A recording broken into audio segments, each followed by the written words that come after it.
شهر رمضان الذي أنزل فيه القرآن هدى للناس وبينات من الهدى والفرقان. தேனீக்கள் இருக்கா இல்லையா, அந்த தேனீக்களுக்கு மாதிரி சுறுசுறுப்பு வேற யாருக்கும் கிடையாது. மனிதர்கள் சுறுசுறுப்பா இருக்குன்னா உதாரணத்தை எதை காட்டுவாங்க? தேனி மாதிரி ஓடுங்கம்பாங்க, தேனி மாதிரி ஓடுங்கம்பாங்க. ஒரு கூட்டுல எத்தனை தேனி இருக்கும் நீங்க சுமார் சொல்லுங்களேன், எத்தனை தேனி இருக்கும் ஒரு வீட்டுல? அது ஒரு வீடு கட்டுதா இல்லையா?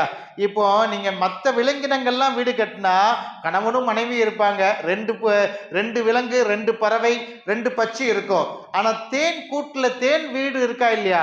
அந்த தேன் வீட்டுல எத்தனை தேனீக்கள் இருக்கும் சொல்லுங்களேன்? சுமார் 80,000 தேனீக்கள் இருக்குதா. 1,00,000க்கு மேல கூட இருக்கலான்னு இன்றைய அறிவியல் விஞ்ஞானிகள் சொல்றாங்க. 80,000 இருந்து லட்சக்கணக்கு கூட தாண்டலாம். குறைஞ்சபட்சம் எவ்வளவுதான் இருக்குமா? 80,000 தேனி இருக்குமா? பார்த்து அந்த தேன் கூட்டை பார்க்கறதுக்கு நமக்கெல்லாம் பயமா இருக்கும். லைட்டா அதை போய் சீண்டிட்டாங்கன்னு வைங்களேன், தேன் கூடு கலைக்கப்பட்டால் முடிஞ்சு போச்சு, அவ்வளவுதான். லைட்டா ஒரு கல் விட்டு அதை வீசிட்டோம்னா அது பக்கத்துல யாருமே என்ன செய்ய முடியாது, நிக்க முடியும். அந்த அளவுக்கு சுறுசுறுப்பா ஓடி வந்து நம்ம வீட்டுல கை வச்சுட்டாங்களன்னு நம்மள என்ன செஞ்சிடும், அது தேன் கொட்டிட்டா விஷம் கூட சொல்ற அளவுக்கு இருக்குது.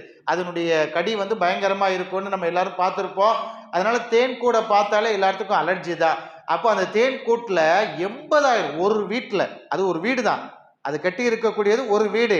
அந்த ஒரு வீட்டுக்குள்ள 80,000 இருந்து லட்சக்கணக்கான தேனீக்கள் வாழ்வதாக திருக்குரான் ஷரீஃப் இந்த ஆயத்தின் மூலமாக விளக்கம் சொல்லக்கூடியவர் சொன்ன. இந்த ஆயத்தை பார்த்துட்டு தேனிய பல்வேறு அறிவியல் ஆராய்ச்சியாளர்கள் ஆராய்ச்சி பண்ணாங்க.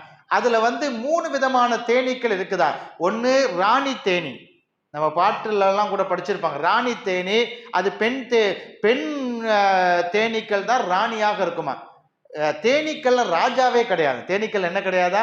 ராஜாவே கிடையாது. ராணி தேனி மட்டும்தான் இருக்குமா. அதான் 3 வகையான தேனி உண்டு. ஒன்னு பெண் தேனி, இன்னொன்னு ஆண் தேனி, இன்னொன்னு வேலைக்கார தேனீக்கள், அதுவும் பெண் தேனியாகத்தான் இருக்குமா. வேலைக்கார தேனி, இப்படி 3 விதமான தேனீக்கள், ஆணினம் பெண்ணினம்னு 2 இருக்கு. அதுல வேலைக்கார தேனீக்கள் இருக்குமா.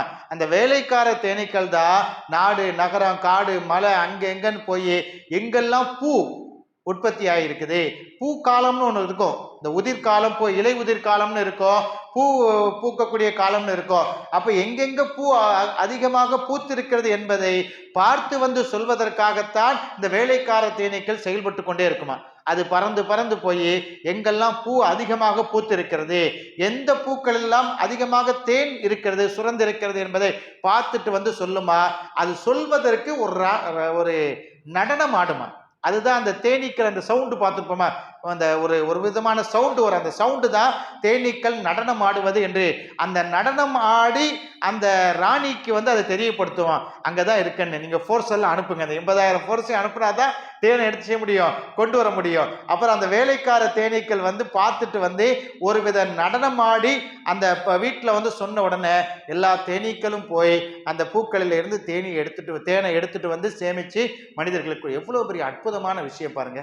தேன் நம்ம சாதாரணமா எடுத்து குடிச்சிடறோம். கடையில போய் வாங்கிட்டு வரோம், ஒரு 80 ரூபாய்க்கு வாங்குறோம், ஒரு 100 ரூபாய்க்கு காசு கொடுத்து வாங்குறோம். 1/4 லிட்டர் இல்லை 250 கிராம் 1/2 லிட்டர்னு வாங்கிட்டு வீட்டுல குடிக்கிறோம். ஆனா அதுல எவ்வளவு பெரிய நுட்பம் இருக்கிறது. ஒரு சின்ன பூச்சிங்க, ஒரு கையளவு கூட இருக்காது, ஒரு விரல் அளவு கூட இருக்காது, ஒரு சின்னோண்டு அந்த சின்ன பூச்சி எத்தனை லிட்டர் தேனை உருவாக்குது பாருங்க. அது என்ன பூமியில இருந்து போர் போட்டு மோட்டர் சுவிட்ச் போட்ட உடனே தண்ணி வர்ற மாதிரி விஷயமா சொல்லுங்க. அது சின்ன வாயில பூவுல இருந்து தேனை சேர்த்து கொண்டு போய் வச்சு எத்தனை லிட்டர் மனிதர்களுக்கு உலகம் முழுவதும் தேவைப்படுகிறது. அமேசான் காடுகளிலே தேன் கூடுகள் நிறைந்து கிடக்கிறது. அமேசான் எது எடுத்தாலும் இன்னைக்கு சொல்றாங்க, இயற்கையான உணவுகள் வேண்டுமா அமேசான்ல நீங்க தேடுங்கிறாங்க. Amazon.com இருக்குது, அமேசான் காடுகளும் இருக்கிறது. உலகத்துல மிகப்பெரிய காடுகள்ல ஒரு காடு அமேசான் காடுன்னு சொல்லுவாங்க. அமேசான் காடுகள்ல இப்படி அல்லாஹ் சொல்லக்கூடிய ஆயிரக்கணக்கான தேனீக்கள் தேன்களை உற்பத்தி பண்ணி கொண்டே இருக்கு. ஒரிஜினல் தேன், கலப்படம் பண்ண சீனி பாகு இல்லை, சீனியை இந்த கடையில் வாங்கிட்டு வந்து அதை கரைச்சி தேனின்னு விற்கக்கூடிய கூட்டங்கள்லாம் இருக்குது உலகத்தில். ஒரிஜினல் தேனும் இருக்குது. அது எங்கே இருக்குது? அமேசான் காடுகளில் இறைவன் சொல்லக்கூடிய, இறைவனால் வகி அறிவிக்கப்பட்டு அந்த வகியினுடைய பலனால் ஃபீகி ஷிஃபாவுல் லின்னாஸ், இந்த தேன்ல தான் ஷிஃபா இருக்குதுன்னு அல்லாஹ் சொன்னான. அந்த தேன்களை உற்பத்தி பண்ணக்கூடிய ஆயிரக்கணக்கான லட்சக்கணக்கான தேனீக்கள் காடுகளிலே சுற்றி திரிகிறது. அல்லாஹ்வுடைய வகியை எடுத்துக்கொண்டு நமக்கும் வர வேண்டும் அந்த சுறுசுறுப்பு. ஒரு தேனீக்கள் நமக்காக உழைக்கிறது. மனிதர்களுக்கு மருத்துவத்தை கொடுக்கறதுக்கு தான் தேனி என்ன செய்யுது?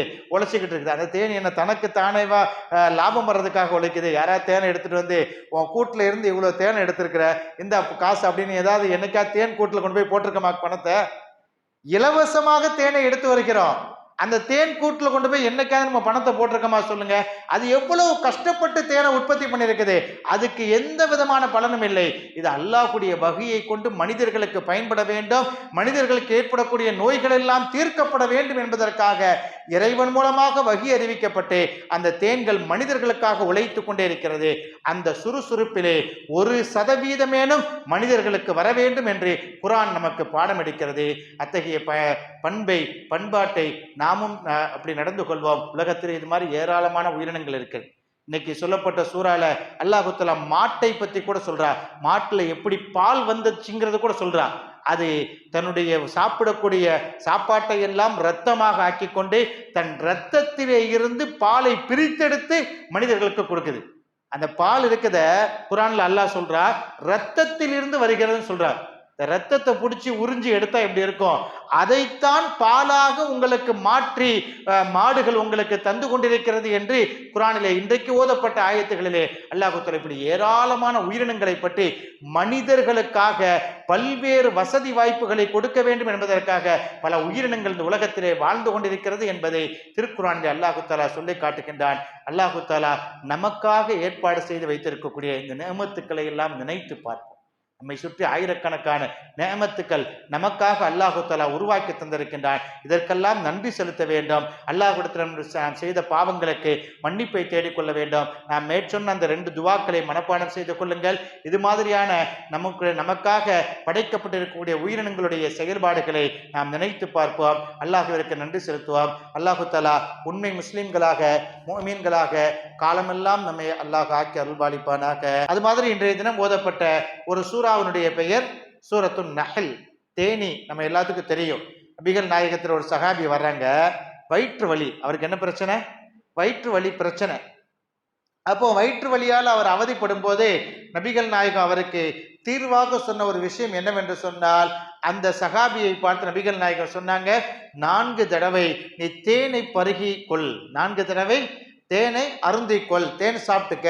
அப்படி சாப்பிட்டுக்கிட்டேன்னு சொன்னா உன்னுடைய நோய், உனக்கு ஏற்பட்டு இருக்கக்கூடிய எல்லா நோய்களும் குணமாகிவிடும் என்று நபிகள் நாயகம் தன்னுடைய தோழர்களில் ஒருவருக்கு சொன்னதாக ஹதீஸ் ஷரீஃபிலே நம்மால் பார்க்க முடிகிறது. தேன் ஃபீகி ஷிஃபாவுல் லின்னாஸ், அதிலே மனிதர்களுக்கு மிகப்பெரிய மருத்துவம் இருக்கிறது என்று குர்ஆன் சொல்லுகிறது. இன்றைய தினம் ஓதப்பட்ட ஆயத்துகளிலே ஒரு ஆயத்து ஃபீஹி ஷிஃபாவுல் லின்னாஸ், தேனிலே மருத்துவ குணம் அதிகமாக மனிதர்களுக்கு இருக்கிறது, மருத்துவம் அதிகமாக மனிதர்களுக்கு தேனிலே இருக்கிறது என்று அல்லாஹ் தஆலா சொல்லி காட்டுகின்றான். வௌஹா ரப்புக இலன் நஹ்லி அனித்தஹதி மினல் ஜிபாலி புயூதா, மலைகளிலே தங்களுடைய வீடுகளை அமைத்து கொள்ளுமாறு தேனீக்களுக்கு அல்லாஹ் தஆலா வஹீயின் மூலமாக அறிவித்தான்.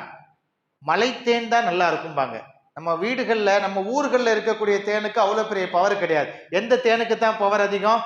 தேனை விற்கக்கூடியவங்களே சொல்லுவாங்க, இது மலையில இருந்து கொண்டு இறக்குமதி செய்யப்பட்ட தேனுங்க அப்படி சொல்லுவாங்களா இல்லையா? அப்போ தேனீக்களுக்கு அல்லாஹ் தஆலா வஹீயின் மூலமாக சொன்னானா, என்ன சொன்னானா, நீ உன்னுடைய வீட்டை எங்க அமைச்சுக்க, மலைகளிலே அமைத்துக்கொள் என்று.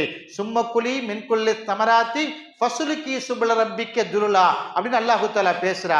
அந்த தேனீக்கள் எல்லாம் காடுகளை அலைந்து பூக்களில் இருக்கக்கூடிய தேன்களை எல்லாம் சாப்பிட்டு கொண்டு தன் வாய்களிலே வயிறுகளிலே எடுத்து வந்து அதை மலைகளிலே தன் வீடுகளில் அமைத்து வைத்திருக்கக்கூடிய அந்த வீட்டில் கொண்டு வந்து அந்த தேனீக்கள் தேன்களை சேர்த்து கொண்டே இருப்பதாக திருக்குர்ஆன் ஷரீஃபில் அல்லாஹ் தஆலா சொல்கிறான்.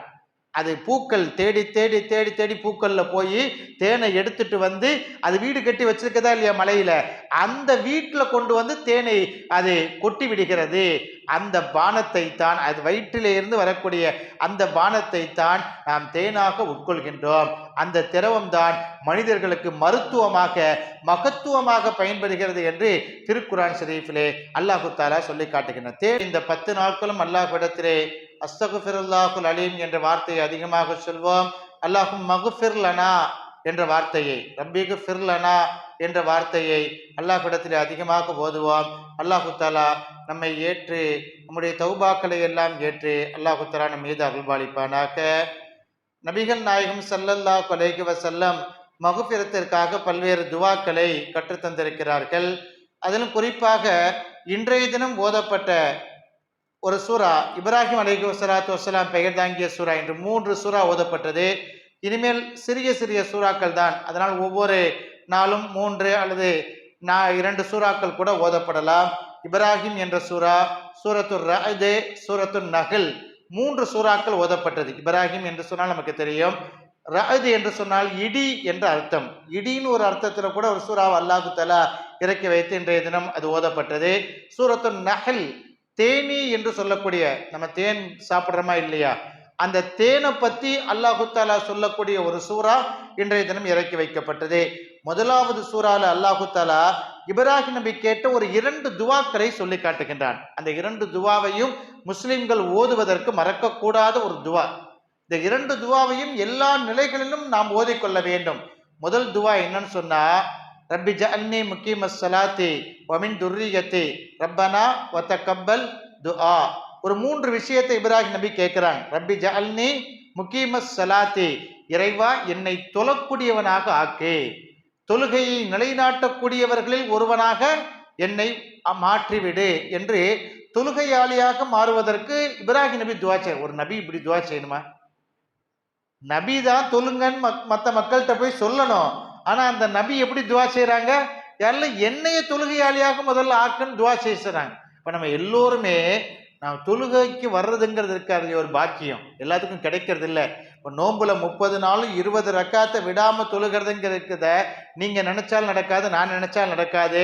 அல்லாஹ் நாடி விட்டால் 30 நாளும் இந்த பாக்கியத்தை அல்லாஹு தாலா நமக்கு தருகிறான். சில பேருக்கு கிடைக்கிறது இல்லை. முதல் தராவிக்கு வருவாங்க, அதுக்கடுத்து 27க்கு வருவாங்க, அடுத்து பெருநாளைக்கு தான் பார்க்க முடியுங்கிற மாதிரி இருக்கக்கூடிய வாய்ப்புலாம் நிறைய பேருக்கு அல்லாஹ் கொடுக்குறான். ஆனா 30 நாளும் தொழக்கூடிய பாக்கியத்தை அல்லாஹ் சில பேருக்கு கொடுத்திருக்கிறான் என்று சொன்னால் இது அல்லாஹ் வழங்கக்கூடிய பாக்கியம். அதனாலதான் இப்ராஹிம் நபி துவா செய்யறாங்க, இறைவா என்னை தொழுகையாளியாக ஆக்கு. ஒரு நபி துவா செய்யறாங்க, என்னை தொழுகையாளியாக ஆக்கிவிடு. என்னை மட்டுமல்ல, ஒமின் துர்ரியத்தி, என் சந்ததிகளையும் தொழுகையாளி ஆக்கு. நம்ம தொழுகிறது மட்டும் இல்லை, இப்ப நான் தொழுதுட்டேன்னா நான் தொழும் போதெல்லாம் என் மகனும் என் மகளும் என்னை பார்த்து கொண்டே இருந்தால் அவர்களும் தொழுகையாளியாக ஆக்கி விடுவார்கள். என் மகனும் என் மகளும் பார்த்து கொண்டே இருந்தார்கள் என்று சொன்னால் கண்டிப்பாக அவர்களும் தொழுது விடுவார்கள். எங்க அத்தா செஞ்சாங்க, எங்க பாப்பு செஞ்சாங்க, அதனால நம்மளும் செய்வோம். இப்ப இன்னைக்கு நம்ம செய்யற காரியத்துல, எல்லா காரியத்திலையும் பாருங்க, ஏதாவது ஒரு காரியமாவது எங்க வாப்பு செஞ்சது, எங்க அத்தா செஞ்சதுன்னு இருக்கும் பாருங்க. நீங்க எதையாவது ஒரு விஷயத்தை எடுத்துக்கொள்ளுங்க. நம்ம சைக்கிள் நிப்பாட்டுறது, இல்லை ட்ரெஸ்ஸு போடுறது, நம்ம வீட்டில் மரம் வைக்கிறது, வீட்டில் ஜன்னல் வைக்கிறது, எதையாவது ஒன்று பாருங்க, நம்ம வீட்டில் எங்க அத்தா செஞ்சது, இது எங்க பாப்பு செஞ்சதுன்னு சொல்லுவோமா இல்லையா? அதனாலதான் இப்ராஹிம் அலைஹிஸ்ஸலாம் இப்படி துவா செஞ்சாங்க, என்னை தொழுகையாளியாக ஆக்கிவிடு, என் சந்ததிகளையும் தொழுகையாளியாக ஆக்கிவிடு. வதகப்பல் துஆ, நாங்கள் செய்யக்கூடிய துவாக்களை எல்லாம் ஏற்றுக்கொள். நாங்கள் செய்யக்கூடிய துவாக்களை எல்லாம் ஒரு அற்புதமான துவா இன்றைய தினம் ஓதப்பட்ட சூரத்து இப்ராஹிம்ல இருக்குது. எல்லாரும் மனப்பாடம் பண்ணிக்க. இதுக்கு அடுத்து ஒரு துவாவை கேட்கிறாங்க, மகுஃபிரத்திற்காக. இன்றைய தினம் இஸ்திக்ஃபாருடைய 10 வந்திருக்கா இல்லையா, அதுக்கு ஒரு துவாவை இப்ராஹிம் நபி கேட்க சொல்லிட்டு ஒரு சின்ன துவா தான். ரப்பிகு ஃபிர்லி, ரப்பிகு ஃபிர்லி. அத்தஹியாத்துல ஓதலாம், இல்ல அத்தஹியாத்துக்கு 2க்கும் நடுவுல ஓதலாம். நபிகள் நாயகம் இந்த துவா ஓதிருக்காங்க, ரப்பிகு ஃபிர்லி.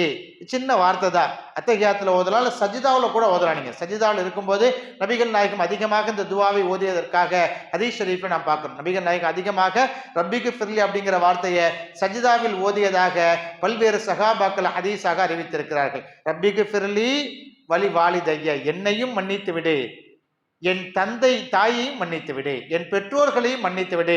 ரப்பி கஃபிர்லி வலி வாலிதைய, என்னையும் மன்னித்து விடு, என் பெற்றோர்களையும் மன்னித்து விடு. அது மட்டுமல்ல, வலில் முஃமினீன, முஃமின்கள் எல்லாத்தையும் மன்னித்து விடு, முஃமின்கள் எல்லோரையும் மன்னித்து விடு.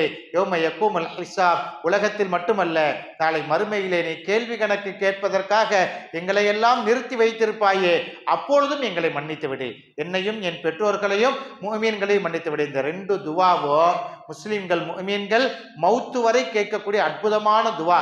நம்ம பிள்ளைங்களுக்கு எதை கற்றுக் கொடுக்குறோமோ இல்லையோ, இந்த ரெண்டு துவாவை மட்டும் எழுதி கற்றுக் கொடுத்துருங்க, ஓதிக்கிட்டே இருந்தா போதும். இந்த ரெண்டு துவாவையும் சஜிதாவிலையும் அத்தஹியாத்திலையும் ருக்குலையும் நம்ம ஓதிக்கிட்டே இருந்தா என்னைக்காவது ஒரு நாள் அல்லாஹ் ஏற்றுக்க மாட்டானா? நம்முடைய பாவங்களை எல்லாம் மன்னித்து விட மாட்டானா? நம்மை தொழுகையாளியாக அல்லாஹ் தஆலா ஏற்றுக்கொள்ள மாட்டானா? நம்முடைய துவாக்களை அங்கீகரித்துக் கொள்ள மாட்டானா? எனவே இந்த துவாக்களை நாம் மனநமிட்டுக் கொள்ள, அதனால தான் இந்த துவாவை எல்லாரும் தெரிஞ்சுக்கணுங்கிறதுக்காகத்தான் குர்ஆன்ல அல்லாஹ் தஆலா பதிவு செய்து வைத்திருக்கிறான்.